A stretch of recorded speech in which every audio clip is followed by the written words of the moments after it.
กราบทักทายสบายดีเด้อสบายดีและสวัสดีพ่อแม่พี่น้องเมื่อสุขุทุกคนน่ะเบิ่งสภาพหัวยิงหัวยองทวนพาเมื่อยแห้งก็คือล่างเฮือนเนาะล่างได้เศร้าทุกคนตัวนี้ก็8 โมงยังพันสวยหนาสตาร์ได้เลยตื่นมาแล้วก็ล่างเผื่อสิแล้วมันเป็นของง่ายก็คือเฮาล่างเอาแต่ทางง่ายเนาะทางนอกยังทันแล้วก็บ่ได้ล่างเพราะว่าเมื่อยแห้งทุกคน ก็คือเมื่อยนั่นแหละเมื่อยย่อนมันเป็น ถึงเดียวว่าน้ำมันบ่ออกนะคล้ายๆคือแบบว่ามันจะคอยอยู่ทั้งผาอยู่ในห้องแห่งตุการ2 เจในห้องโอ้โธ่บ่ให้เว้ามันเป็นหนอง2 เจ เจทั้งตรงหัวแล้วก็เจทั้งนี้เนาะส่วนนี้นะก็ถึงหัวกูอยู่ในห้องเขาได้กวาดน้ำบ่ออกบ้านในห้องก็ใช้เวลา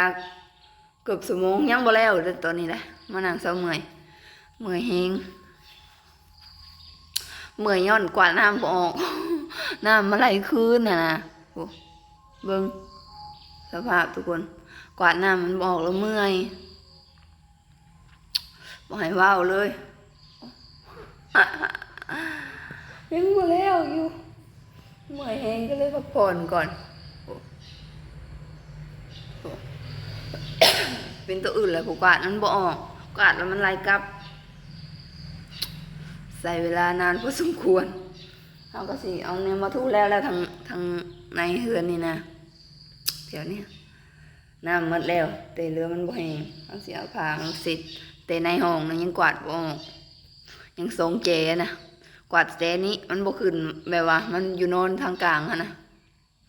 เมื่อยเลยทุกคนเห็นอะไรก็ดิสร้างเห็นใน2 เจเป็นหนอง2 เจแล้วจังหวะหนองพอน้ำนะมันกวาดแล้วมันบอกมันเวิร์นอยู่นะมันบ่ขึ้นพอมันเป็นนอนอยู่กลางเนาะอยู่เจ2 เจถ้ามันลุกเจทั้งนี้นะโน้นทั้งหัวข้างนี่นะเจตรงหัวข้างนะฮะที่วงสาวเครื่องเขานะลุกแล้วก็เจทั้งตีนเบื้องนี้มองไปตูนนอนมันกวาดบ่ออกก็คือได้โอกาสล้างเฮือนเพราะว่าสร้างเฮือนมาเนี่ยมาอีกอย่างในร่องนี่นะทุกคนเราก็ว่าเป็นลืมละก็คือสร้างบ่ได้มามื้อนี้สร้างบ่ได้มาก็3 มื้อแล้วเนาะสร้างบ่ได้มา3 มื้อแล้วปกติถ้าสร้างมาทุกมื้อแล้วมันแล้วอันนี้สร้างบ่ได้มาก็เลยบ่แล้ว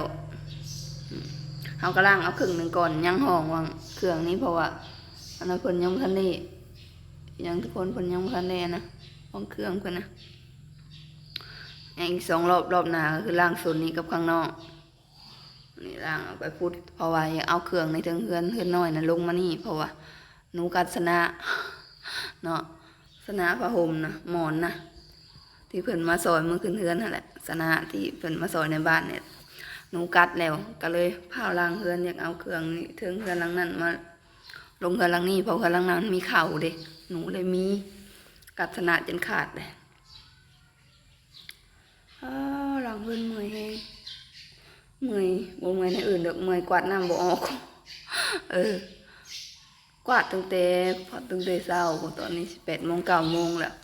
8 โมงครึ่งแล้วยังบ่มีวีแววสิแล้วเมื่อยแฮงเมื่อยกวาดน้ำบ่ออกกวาดตั้งแต่ก็ลบคืนกวาดตั้งแต่ก็ลบคืนข้างนอกนี่ก็เลยอยากไปลุกอยู่เจฮัน ข้างนอกนะแต่แถวนี้นะมันนอนในกลางเพราะว่าน้ำมันบ่ออกนะก็เขาสิว่ามันลุกมันนอนเพราะว่าทั่วมันกวาดแล้วมันสิไหลไปเลยแต่นี่มันบ่ไหลมันกลับคืนเขาก็เลยเอามันลุกเมื่อยตอนเฮ็ดก็เลยบ่ได้อัดคลิปทุกคนบ่ได้เฮ็ดเนี่ยมันนะระวังงานกะยันมือยันเพียงน่ะเองไม่แห้งเอ็นอ่อนยังคำไปตัวออกพี่บ่ได้ล่างพอยังบ่แล้วเป็นยศอันนั้นบ่แล้วเครื่องเป็นลายนำก็เลยถ้าล่างห้องนี้กับข้างนอกพร้อมกัน แต่บ่เพิ่งนอกล่างนี่มันมีหน่อยเดียวแล้วก็ข้างนอกก็มีหลายปล่องอยู่ในโอ้ยเมื่อยโคตรเมื่อยเลยเมื่อยน้ำกวาดมันบ่ออกนั่นแหละเป็นเมื่อยในอื่นบ่แห้งปะเด้เราต้องเอาเนี่ยมาเสร็จโอ้ยเมื่อยน้ำเพิ่นเห็นน้องเห็นตีเนาะ เห็นน้องอยู่ในห้องมันเลยกวาดบ่ยังไงหัวอยู่ กวาดน้ำแล้วลบคืนกวาดน้ำแล้วลบคืนนั่นติไม่แห้งแล้วก็อย่างนั้นแห้งแล้วก็ยังเอาเครื่องที่เทิงเฮือนหลังนั้นลงมาเมื่อยมันกวาดบ่ออกมันลบคืนกวาดบ่ได้ลบคืนก็เมื่อยก็ม้วนแล้วเนาะกวาดบ่ออกบ่นั่นจังเถื่อส่วนหนึ่งเลือกปีนกองหลังเบิ่งจากล้างแล้วส่วนนี้นะบ่ได้ล้างคือเจนี่แหละเครื่องเพิ่นแล้วเพิ่นก็สิน่ะยังทันได้หยดในหูน่ะเอาถ้าล้างพรมข้างนอกยุ่งออกเลยหั่นนะล้างแต่ข้างนี่ปิยังน้อยเดียวหั่นแหละมันเฮ็ดบ่แล้วเขาก็เลยพาล้างในห้องนี่แหละทุกคนห่มก็ว่าอยู่ถึงนั่นเจตัวนั้นนะ เจนั่นแหละเจนั่นนะคล้ายสูงแต่มาเจนี่บ้านโอ้ยกวาดจังไดก็บอกกวาดจังไดก็บอกยังหายังหัวแล้วกูกวาดแต่ละลบไปลบมายังคือเก่าหั่นนะนี่เด้ยังเจหันมันเพิ่นเฮ็ดบ่แล้วแถวนี้นี่ก็เป็นรูปเจนั่นเอานอนอยู่หันบอกอะไรเมื่อยกวาดหมอกมือจนโพงเลยจนมันแตกจนมันโพงกวาดตั้งแต่มันบอกโยนข่มจนมันแห้งอันนี้นะข่มยองนี่ก็ว่าในนอนก็ไปนอนในน้อยนึงบัดมาไปนอนอยู่โขกแล้วกวาดอ๋อกวาดแล้วมันไหลขึ้นเอาละเมื่อยละเด็ดทุกคนโอ้ยังจมอยู่น้ำแดดแปะแดดเป่งต้นกากโอ้บรรยากาศเกี่ยวข้าวนะทุกคนเมื่อยยังอีกประมาณ2 ชั่วโมงจะคิดแล้วหรือโบ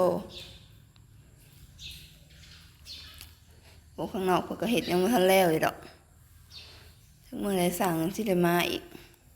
พอ1 มาเพิ่นก็ไปปั่นข้าว2 มาก็บ่ฮู้ว่าเป็นหยังเมื่อยแห้งกวาดพวกน้ำต้องเอาเนี่ยมาถูมาเสร็จเมื่อยเดี๋ยวเรากวาดน้ำมันบ่ไปหั่นนะเว้นเมื่อยอื่นดอกมันจมข่มมันจนมือโพงมันแตกข่มให้จะได้มันก็บ่ออกละแผงเลยเอาเป็นแผง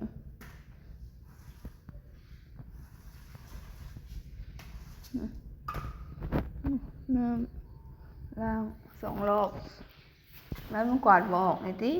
มันหาจนแตกยังแจนั้นพอสิยูแจนั้นออกไปเลยคนนี้อุ้ยจักหยดพี่จ้ะแต่ลองนั่นก็บ่เป็นก็เลยสภาพเฮาเมื่อยเลยเห็นแต่กระบอกเห็นแต่มองยังหายยังหัวเลยมันเป็นหนองอยู่โคกเป็นโนนอยู่กลางโอ้ยสร้างเอ้ยเต็มที่เป็นน้องปลาอยู่เจ๋เมื่อยกวาดน้ำจังเลยกระบอก